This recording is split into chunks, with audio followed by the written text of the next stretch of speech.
Hello and welcome back to Corsi's Travel. My name is Michael, and if you've been with us before, you know we are doing 1,000 hours outside this year. And if you're new here, well, you just heard it. And this is now our March recap. Every year, I kind of get fooled into winter's over, March means spring. It's the start of baseball, I got my Brewer stuff on.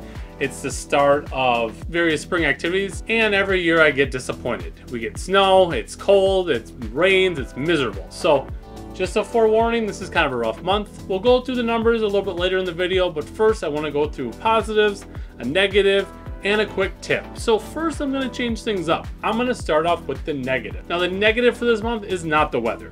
It was the fact, well, the weather might have had something to do with it, but it was the fact that we were not necessarily sick the whole time, but we were under the weather. We had colds that it seemed like a lot of other people seemed to catch, but it's just lingered for a little bit. So for about, I would say close to 14 days, which is almost half of the month, we just felt crummy.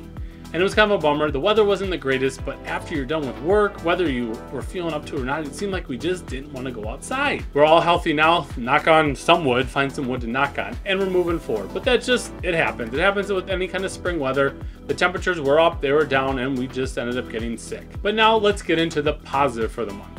My wife happened to come across another family, I believe they live in Wisconsin, who's also trying to do the 1,000 hours outside. And I believe in this month, they happen to just have passed 50 hours. Now we've already surpassed that. Now I'm not trying to use that to compare myself to the family like, oh, we're doing way better than them. It's just more of a reassurance like, yes, these months were going to be hard and we knew that. And it just kind of showed where we were with someone else also doing this challenge. And this leads me into my tip for the month. Just because it's March doesn't mean the weather's going to get better. You have to both dress and think appropriately when it comes to the month of March. Now let me explain that. Dress makes a little bit of sense. If it's cold out, dress for the weather. We heard something a few months ago that it's never cold out, it just means you're not dressed appropriately. But that also goes into the mindset I had. I kept thinking spring. I'm like, oh, it's spring. Spring's around the corner. We're gonna have spring this month. And I just was never mentally prepared for that. You still gotta wear the winter coats, and you still gotta wear the hats, and you still gotta wear the gloves. And just that attitude I had just didn't always put me in the right mindset to get all bundled up, get him all bundled up to go outside. And now let's get into kind of the meat and potatoes. Let's get into the actual hours from this month. Now in total, we did 21 hours and 15 minutes, which if you've been keeping track is actually our lowest month.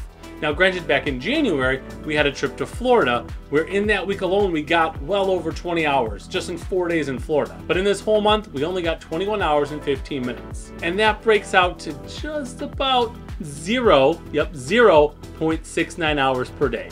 Now, if you add up January, February, and March, that puts us on pace for 317 hours. 317? Less than the less than sign, 1,000. We know that. Now, if you're new to this, if you're trying to meet the 1,000 hours, you're supposed to be averaging about 3 hours a day, 21 hours a week, and about 83 hours a month. It is what it is. Like I said, we're moving forward, and if we don't meet the goal, or if we do meet the goal, we're still making an effort to spend more time outside. That's the overarching positive that I have to think about in these cases. If you want to continue along, I do weekly updates on both YouTube Shorts and on TikTok. So if you are subscribed to the channel, or if you're not subscribed, subscribe right now. But if you're subscribed, you'll get those updates automatically. But if you would rather watch them on TikTok, they'll be over there. And then we do monthly updates of a little bit longer videos here on YouTube. On to April, on to actual spring. Go Brewers. We'll see you in the next one. Enjoy your adventure.